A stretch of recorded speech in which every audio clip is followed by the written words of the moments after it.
और आजकल का तो युग कैसा है पता है।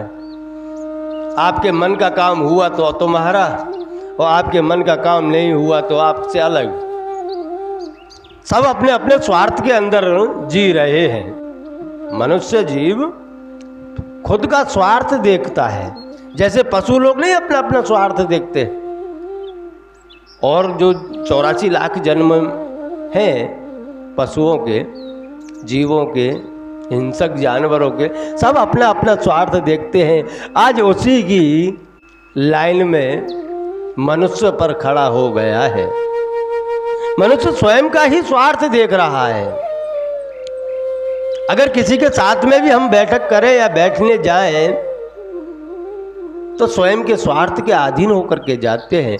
अगर हम फलाना भाई इतना बड़ा है उसके साथ में बैठेंगे तो हमारा वह कार्य सिद्ध हो जाएगा, हमारा कोई अटका हुआ काम पूर्ण हो जाएगा उसका साथ करेंगे तो। और जिस दिन उसका काम पूरा हो जाए तो वहाँ से वो छूट लेता है। भगवान नहीं कहते, क्योंकि होगा वही जो राम रचि राखा, को कई बहुत बढ़ावे शाखा। क्या वही होने वाला है जो भगवान श्री राम ने लिख दिया है। इसके लिए आपका कोई भी कार्य है वो नहीं होना है तो नहीं होना है। आप किसी का भी स्वार्थ बस साथ में रहो तो कार्य सिद्ध नहीं हो सकता, क्योंकि वो होना ही नहीं है। तो आप स्वयं के स्वार्थ के अधीन होकर के दूसरों का उपयोग ना करके भगवान का भजन करो, और भगवान जितना कहता है उसी में रहो। कर्म प्रधान बताया है, आप तो खाली कर्म करते रहो, भगवान फल देंगे। आप अगर कोशिश नहीं करोगे, आप अगर कोशिश नहीं करोगे तो आपको फल कहाँ से प्राप्त होगा। पहली बात, एक भगत था, वह हनुमान जी के पास में रोज जाता और हनुमान जी को 2 फूल चढ़ा करके और उससे प्रार्थना करता हनुमान जी से, हे हनुमान दादा मेरी 1 करोड़ की लॉटरी लगवा दो। बस यही प्रार्थना रोज जाके करे। 1 दिन, 2 दिन, 10 दिन, 20 दिन, अरे महीनों महीनों व्यतीत हो गए, उस भगत ने प्रार्थना नहीं छोड़ी। रोज जाए और रोज जाकर के भगवान से प्रार्थना करे कि मुझे 1 करोड़ की लॉटरी लगवा दो। इतनी प्रार्थना करके घर को आ जाए। एक दिन हनुमान जी को थोड़ा क्रोध आया। जैसे ही उसने बोला कि हनुमान जी मुझे 1 करोड़ की लॉटरी लगवा दो, तो हनुमान जी ने गाल पर लपड़ मारा। क्या रोज आ जाता है एक ही प्रश्न लेकर के, अरे लॉटरी लगवाऊं कहां से? पहले लॉटरी का टिकट तो खरीद, पहले तू लॉटरी का टिकट तो खरीद तो मैं लॉटरी लगवाऊं। अब तू सोच रहा है कि टिकट भी ला करके मैं दे दूं, तो ऐसा नहीं बनेगा। तो इसीलिए तुलसीदास जी कहते हैं, कर्म प्रधान विश्व कर राखा, जो जस करे तत्स फल चाखा। क्या इंसान जैसा कर्म करेगा वैसा फल देगा भगवान। भगवान वैसा ही फल देगा जैसा इंसान कर्म करेगा। अब वह टिकट खरीदेगा तब भगवान फल देगा। अब आपने कुछ कर्म तो किया ही नहीं है।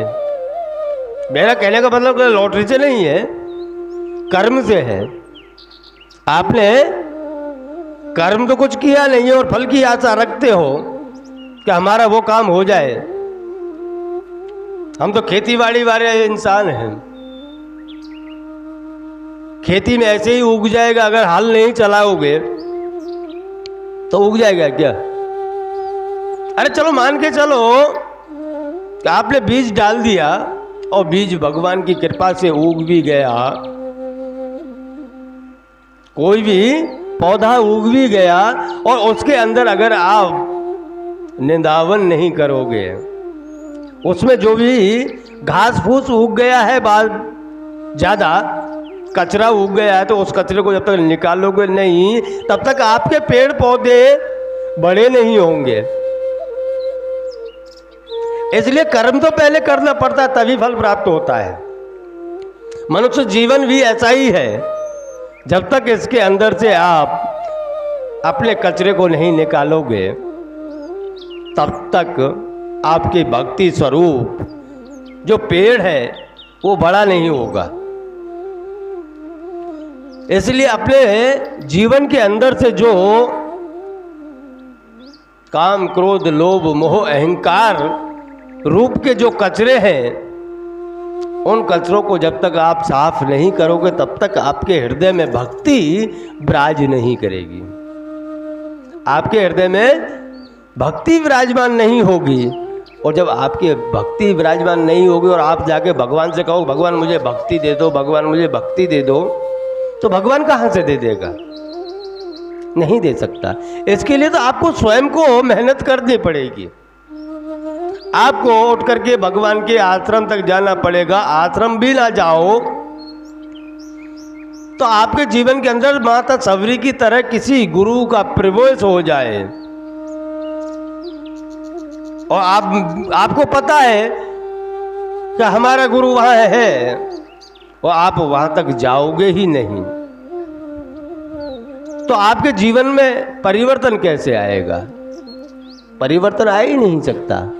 इसीलिए तो भगवान स्वयं वशिष्ठ आश्रम गए रघुराई, अल्प काल सब विद्या पाई। पर ब्रह्म परमात्मा स्वयं अवतार लेकर के आए हैं, फिर भी वह गुरु जी के आश्रम में गए थे। ऐसा नहीं था कि उनके पास विद्याओं की कमी थी, कि स्वयं भगवान नहीं थे, वो स्वयं पर ब्रह्म परमात्मा थे। लेकिन इस समाज को बताने के लिए कि भाई मैं हर समय अवतार नहीं ले सकता,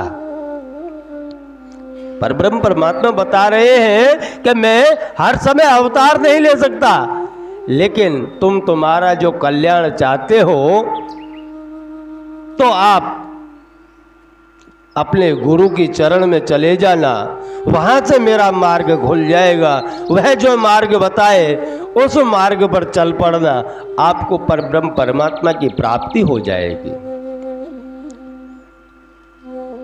ऐसा नहीं है कि सभी बालकों की प्राप्ति भी हो जाए।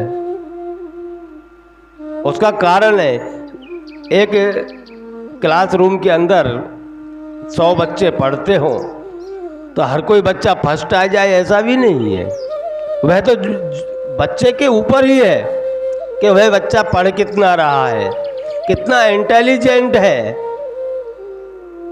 कितना पढ़ के वह पेपर के अंदर कितना लिख रहा है, तब जाकर के उसकी पता चलती है। नहीं तो उस क्लासरूम के अंदर तो बहुत से ऐसे भी होते हैं जो 2-2, 3-3 साल से पढ़ रहे हैं, फिर भी फेल हो रहे हैं।